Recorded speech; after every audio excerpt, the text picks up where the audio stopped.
Donatismo. Isso aí é muito interessante, essa parte do donatismo. As mudanças que ocorreram na igreja do quarto século produziram diversas reações. Uma delas, nós acabamos de ver, o surgimento do monasticismo. E os donatistas, em particular, eles simplesmente se separaram da igreja. Então começa a haver as divisões. Na verdade já tinha havido, né? O Marcion criou a igreja dele, separada, não é da igreja católica. O Montano também tinha as suas igrejas, que também não fazem parte da igreja católica. Então divisões sempre existiram. Tá? Essa história, nunca compre esse papinho de que o catolicismo romano não é como o protestantismo, que é cheio de divisões. O catolicismo romano sempre teve divisões e continua tendo. Ele é dividido internamente, completamente. Então nunca comprem esse papinho aí, que não dá para acreditar. Tá? O donatismo, então, foi esse movimento de separação. E nós vamos ver por que eles se separaram. Todas as controvérsias desse tipo em que há separação costumam girar em torno da seguinte pergunta: o que é realmente a igreja? O que é realmente a igreja? É isso que esses caras se perguntavam.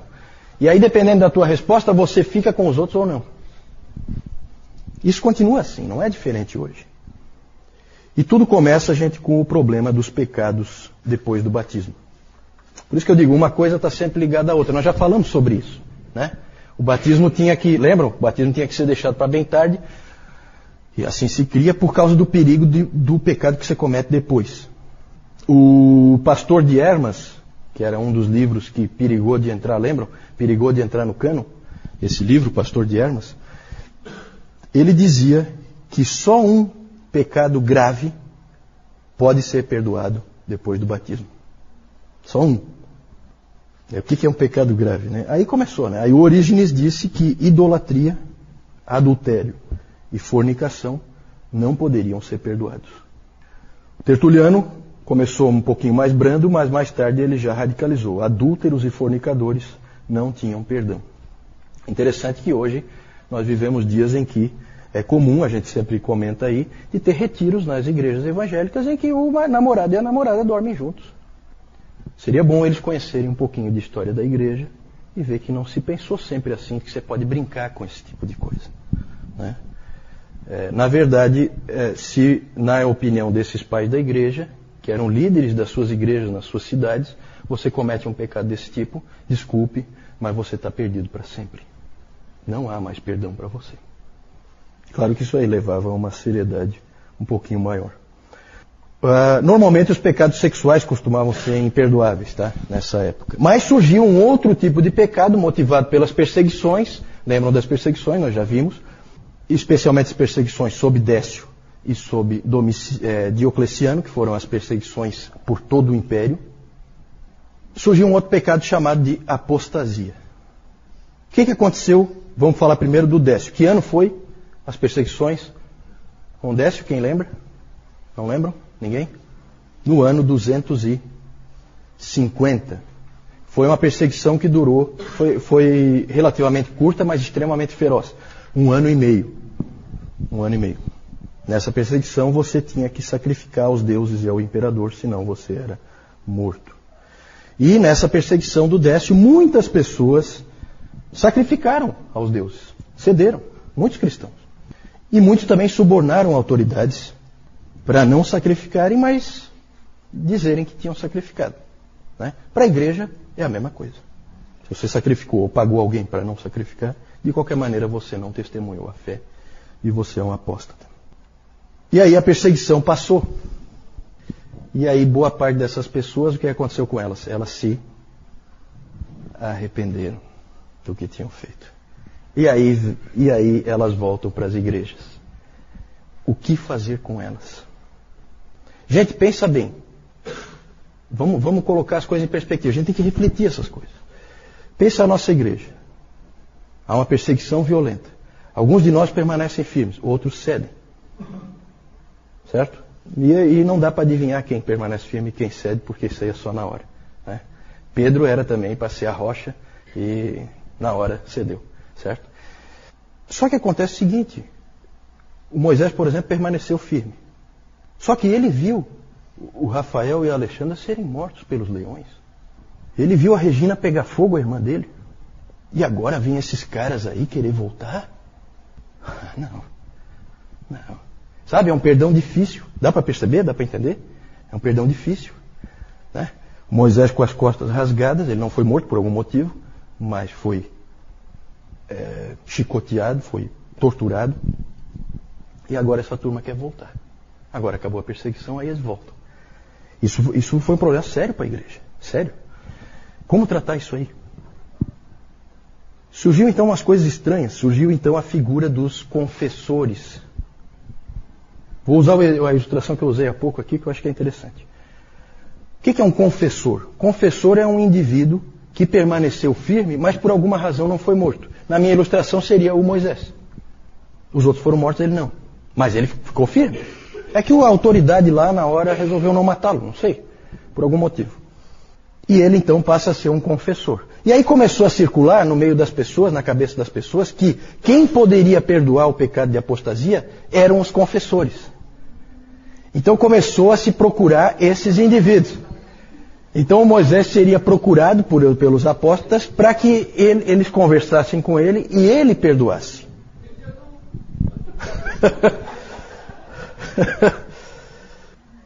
Muitas pessoas não se conformaram com isso, porque aí o Moisés, esses confessores, eles eram reverenciados, eles eram heróis. A igreja via eles como heróis. Né? Claro que os que morreram também, mas aquele era um herói vivo. Né? Então, isso aí levou a um problema na igreja e levou a vários tipos de posição. Muitas pessoas, porque aí o Moisés ele ouvia a pessoa e ele passava lá um sermão nela, não sei como é que ele fazia, e a pessoa então estava perdoada, podia voltar. Só que muita gente disse, não, isso aí é perdão barato. Não aceito. E batiam o pé. E aí surgiu um indivíduo, um bispo rival em Roma, chamado Novaciano, isso lá no século III, porque é na perseguição de Décio.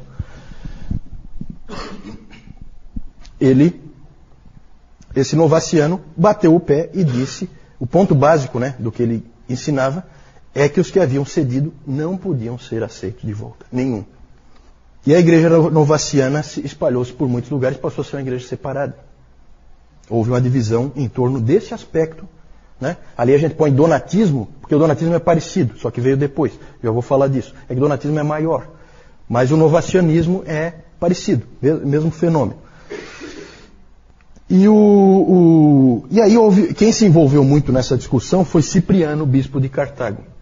O Cipriano, ele escreveu muito e ele disse o seguinte, não, as pessoas devem ser disciplinadas e aceitas de volta se estiverem realmente arrependidas, mediante disciplina. Normalmente essa disciplina é a excomunhão, o indivíduo fica fora da ceia. Lembram da ceia? A ceia é separada. Então você deixa de ser dos fiéis, você não entra mais lá. Mas você volta a ser aceito como cristão, você agora vai ser, por um bom tempo, você vai ser reanalisado, vai alguém encostar em você, vai te orientar e tal, vai fortalecer a tua fé. Esse era o pensamento que o Cipriano tinha. Só que ao mesmo tempo o Cipriano dizia, isso vale para os cristãos comuns, não vale para os bispos e presbíteros. Bispo e presbítero tem que ser um homem espiritual. Se não é espiritual, se foi lá e sacrificou para deuses, um abraço, até logo. Nisso o Cipriano conseguiu desagradar os dois lados, porque daí ele não ia nem para um lado nem para o outro. Né? Mas foi importante o que ele escreveu, né? Foi conduzindo a discussão.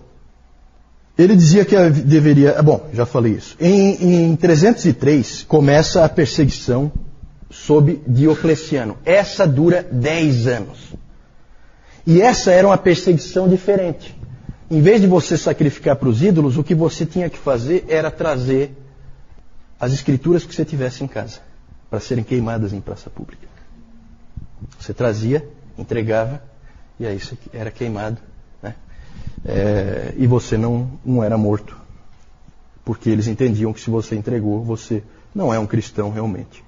E muitas pessoas cederam. Essas pessoas foram chamadas de traditors. Os traditors.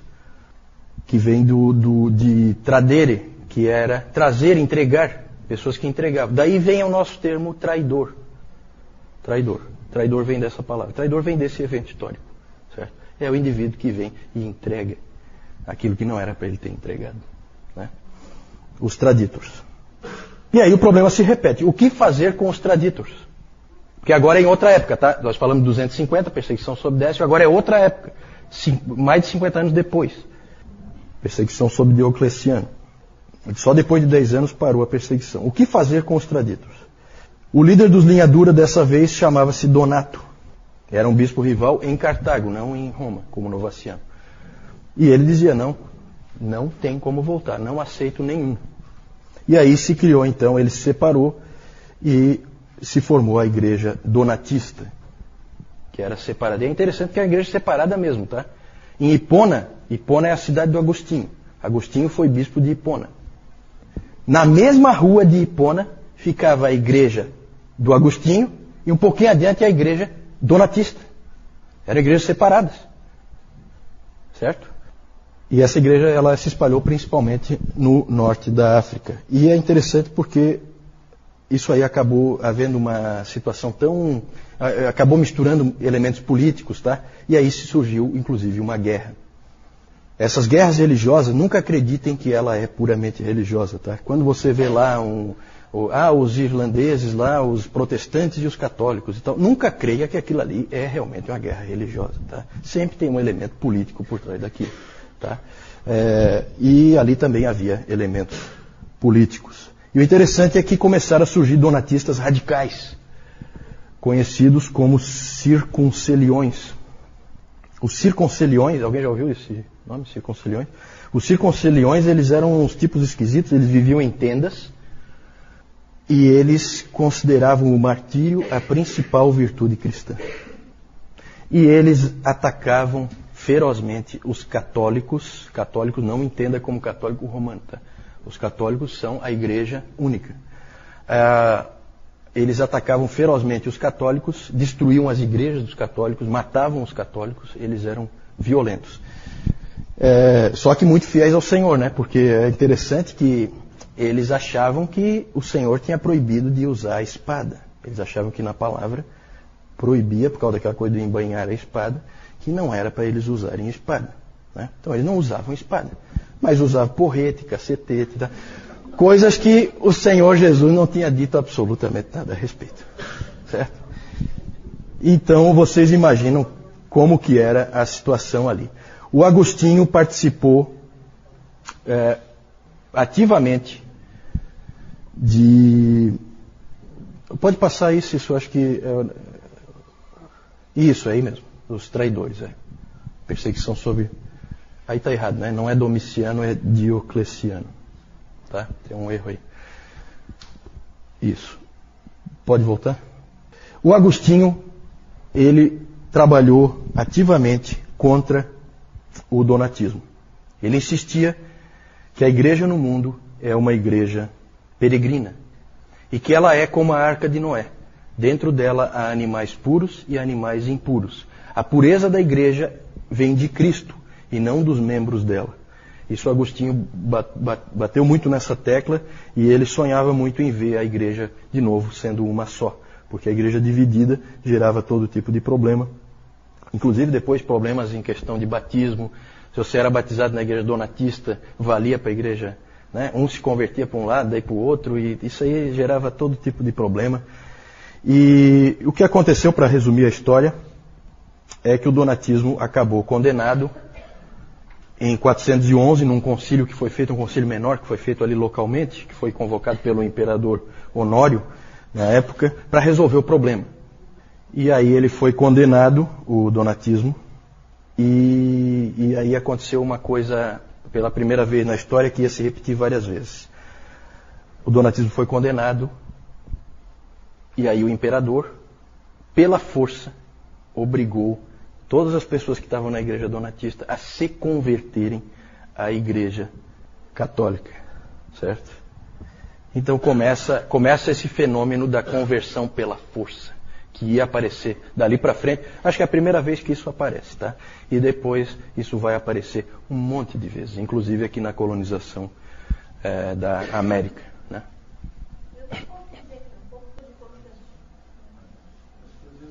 Isso é antes. Isso é antes. Como eu disse no domingo passado, né? Nós não estamos colocando cronologicamente. Por que está colocado aqui a perseguição do Décio e do Diocleciano, e aí a reação da igreja. Por que está colocado aqui? Porque o grande combatente do donatismo é Agostinho, que é posterior ao... Na verdade, onde colocar o donatismo? É difícil, por quê? Porque o donatismo começa ali, no século IV, certo? Em 303 começam as perseguições, em 313 cessam as perseguições. Acho que as datas não são exatamente essas, mas a igreja donatista, ela persistiu até a invasão muçulmana do norte da África no século VII. Então, onde que nós vamos encaixar? Na verdade, por que foi encaixado aqui? Foi encaixado aqui porque Agostinho é o grande combatente disso aí, certo? Então é só para agrupar. É como também quando nós falamos do Benedito. Nós trouxemos o Benedito um pouquinho para trás, a regra é de 540. Mas é só para encaixar num determinado tema, tá? É só uma questão de organização. Mas você tem razão, realmente, está aí um pouco fora de ordem. É que o novacianismo é anterior a Constantino e o donatismo é mais ou menos na época em que o Constantino vai aparecer. Realmente confunde um pouco, mas aí é uma questão da gente sentar com calma e se organizar. Já estou terminando aqui. Na verdade, a última informação que eu queria dar é essa. O Agostinho combateu fortemente o donatismo. Ele ficou contente que o Império e a Igreja Católica tenham prevalecido contra o donatismo, mas eu não sei se ele ficou tão contente com o uso da força para produzir conversões, né? E o Império usou